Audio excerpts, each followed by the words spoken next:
வணக்கம்.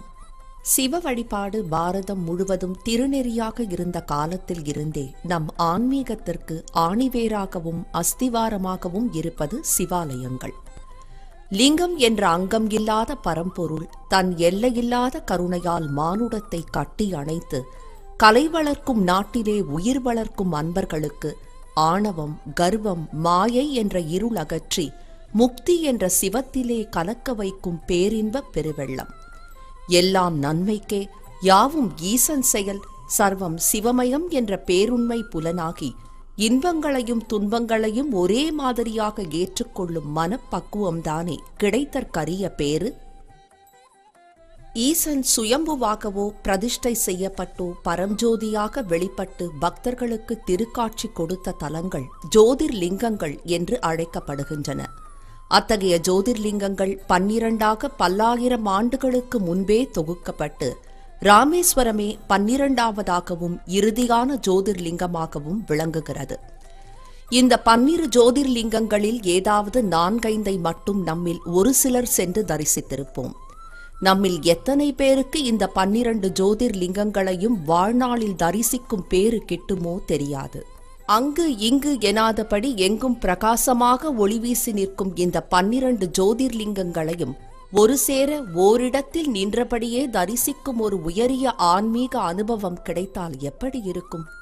சர்வேஸ்வரன் அருளோடு கொலு வடிவிலே ஒரு எளிய முயற்சி எடுத்திருக்கிறோம். 12 ஜோதிர்லிங்கங்களும் 12 வெவ்வேறு வடிவங்கள். அவையெல்லாம் அந்த ஆலயங்களில் எந்தெந்த வடிவிலே அமைந்திருக்கிறதோ அவற்றை அப்படியே எங்கள் சக்திக்கு இயன்றவரை வடித்திருக்கிறோம். ஆதிசங்கரர் இந்த 12 இடங்களையும் ஸ்லாகித்து பாடிய ஸ்லோகங்களையும் உங்களுக்காக வழங்குகிறோம். வாருங்கள், மெய்ஞான பூமியாம் பாரதத்தை பரமேஸ்வரன் தாழ் பணிந்து வலம் வருவோம்.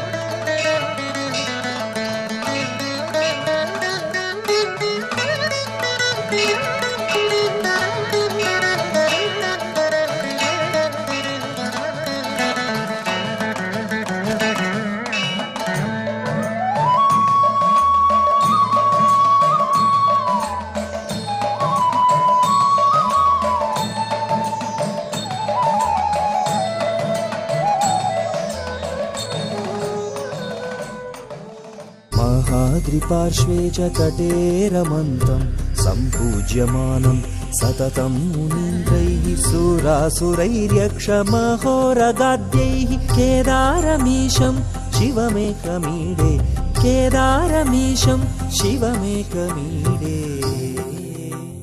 உத்தரகண்டில் அமைந்திருக்கும் கேதார ஜோதிர்லிங்க தலத்தில் பரம்பொருள் சுயம்புவாக வெளிப்பட்டு பாறையாக விளங்குகிறது. கோயிலின் அருகே பாயும் கங்கை நதியும் மலையடிவாரத்து கௌரி குண்டமும் புனித தீர்த்தங்கள். இமவானுக்கு மகளாக தோன்றி வளர்ந்த பார்வதி இந்த சுயம்புலிங்கத்தை கண்டெடுத்து பூஜை புரிவதற்காக உருவாக்கிய நீர்நிலைதான் கௌரி குண்டம். பார்வதி விரதம் இருந்து கேதாரநாதரை பூஜை செய்த முறை கேதார கௌரி விரதம் என்று அழைக்கப்படுகிறது.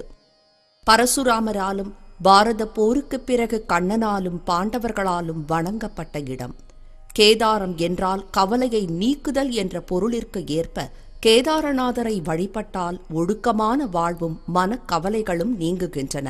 சானந்தமானந்தவனே வசந்தம் ஆனந்தகந்தம் ஹதபாபவ்ருந்தம் வாராணசீநாதம் அநாதநாதம் ஸ்ரீ விஸ்வநாதம் சரணம் பிரபத்யே ஸ்ரீ விஸ்வநாதம் சரணம் பிரபத்யே. விஸ்வேஸ்வரர் குடியிருக்கும் காசி திருத்தலத்தை அறியாதவர்கள் உண்டா? கங்கை நதி பிரவாகம் எடுத்தோடும் கரையிலே உள்ள காசி திருத்தலம் பிரம்மாவும் விஷ்ணுவும் சிவநினைவில் மூழ்கி ஆகாயத்தில் தவம் இருந்து மண்ணுலக வாசிகளின் நன்மைக்காக பூமியில் இறக்கப்பட்டதாக சொல்லப்படும் பட்டினம்.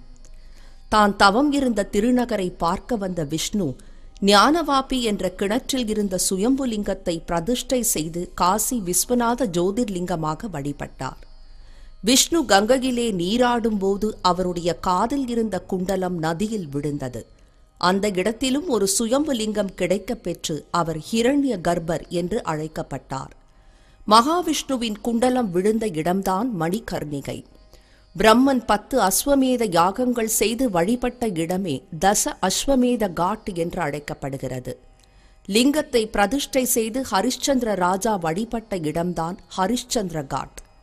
பராசக்தி வாரணாசிக்கு வந்து இரவு பகல் கண்ணுறங்காமல் அகலமான விழித்திருந்த கண்களுடன் விஸ்வநாதரை நோக்கியபடியே தவம் இருந்ததால் அம்மன் விசாலாட்சியானாள். எடுக்க எடுக்க குறையாத அக்ஷய பாத்திரத்தை அம்மனுக்கு ஈசன் அருளிச் செய்து அவளை அன்னபூரணியாக்கினார். இறந்தால் முக்தி தரும் திருத்தலமாதலால் பித்ரு காரியங்கள் செய்ய ஏற்ற தலம்.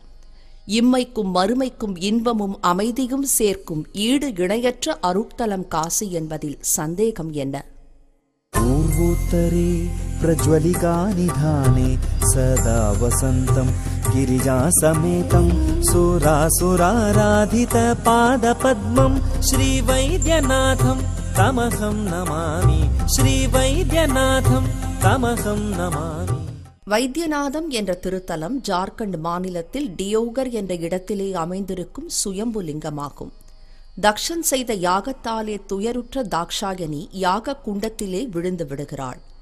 தேவியின் பிரிவால் துயருற்று ஈசன் அவளுடைய எரிந்த உடலை தாங்கி உலகெங்கும் திரிய துவங்குகிறார்.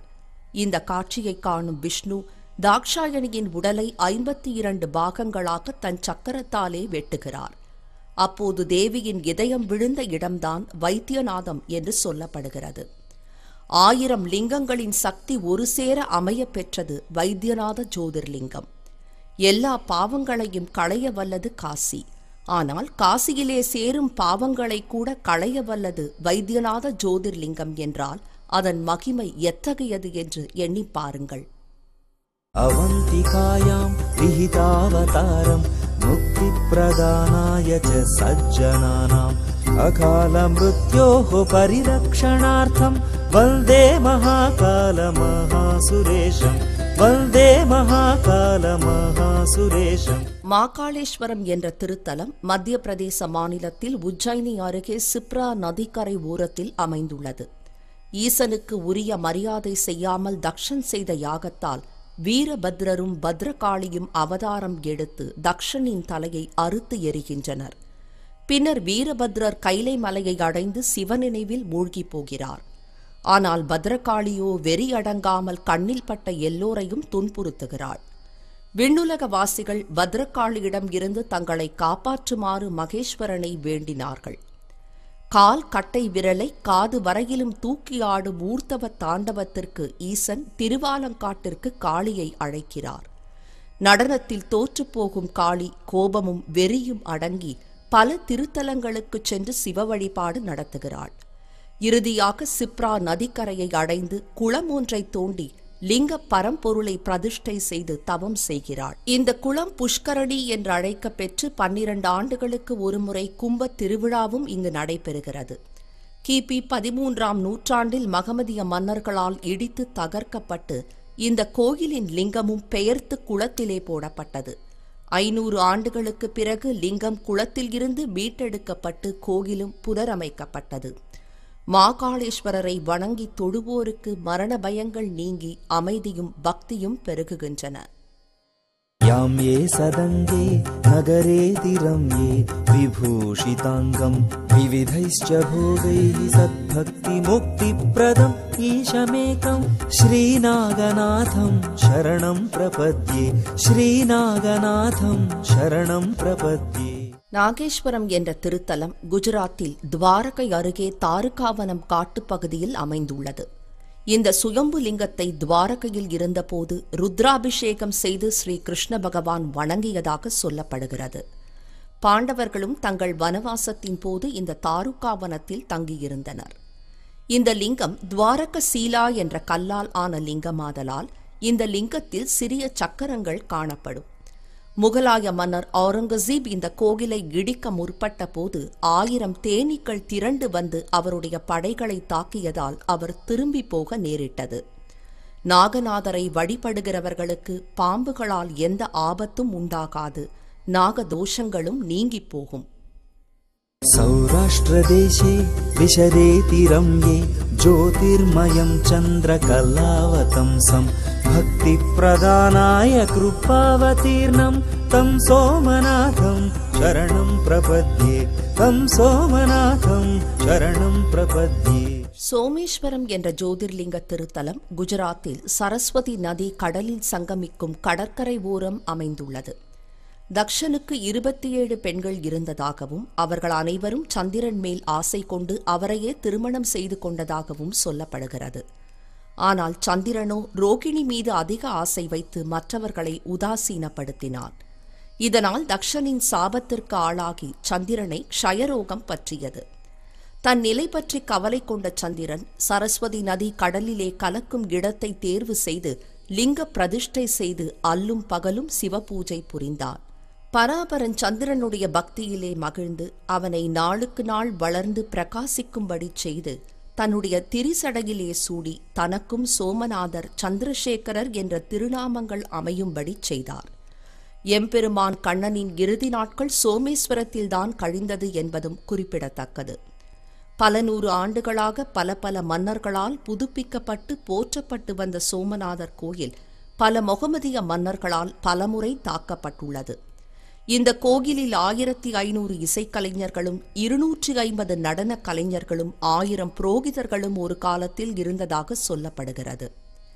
இவ்வளவு அளவற்ற பெருமை கொண்ட சோமநாதபுரம் கோயிலில் அமாவாசை இரவு சிவநாமம் ஓதி ஆராதனை செய்தால் எண்ணிய எண்ணம் எல்லாம் ஈடேறும். இலாபுரே ரம்ய விஷாலகேஸ்மின் சமுல்லசந்தம் ச ஜகத்வரேண்யம் வந்தே மகோதாரதர ஸ்வபாவம் கிருஷ்ணேஸ்வராஹ்யம் சரணம் பிரபத்யே கிருஷ்ணேஸ்வராஹ்யம் சரணம் பிரபத்யே. கிராணேஸ்வரம் என்ற ஊர்த்தலம் மகாராஷ்டிர மாநிலத்தில் எல்லோரா அருகே அமைந்துள்ளது. தக்ஷன் யாகத்தால் யாக குண்டத்தில் விழுந்து எரிந்து போகும் தாக்ஷாயணி மீண்டும் இமவானுக்கு மகளாக பிறக்கிறாள். ஈசனையே கணவனாக அடைய வேண்டியும் அர்த்தநாரீஸ்வரரின் பெண்பாகமாக இருக்க வேண்டியும் லிங்க பரம்பொருளை பிரதிஷ்டை செய்து நறுமணம் கொண்ட குங்கும பூவால் குவலயநாதனை அர்ச்சனை செய்கிறாள். கிராணம் என்றால் நறுமணம் என்று பொருளாதலால் அந்த திருத்தலம் கிராணேஸ்வரம் என்று அழைக்கப்பட்டது. அந்நியர்களால் பலமுறை இடிக்கப்பட்டு பக்தர்களால் மீண்டும் மீண்டும் கட்டப்பட்ட இக்கோயிலின் கிராணேஸ்வரரை வணங்கினால் எண்ணிய எண்ணம் எல்லாம் கைகூடி மனித ஆயுளும் விருத்தியடையும். தாகினி ஷாகினி காசமாஜைः நிஷேவ்யமாணம் பிஷிதாசனைश्च சதைவ பீமாதி பத பிரசித்தம் தம் சங்கரம் பக்தயிதம்.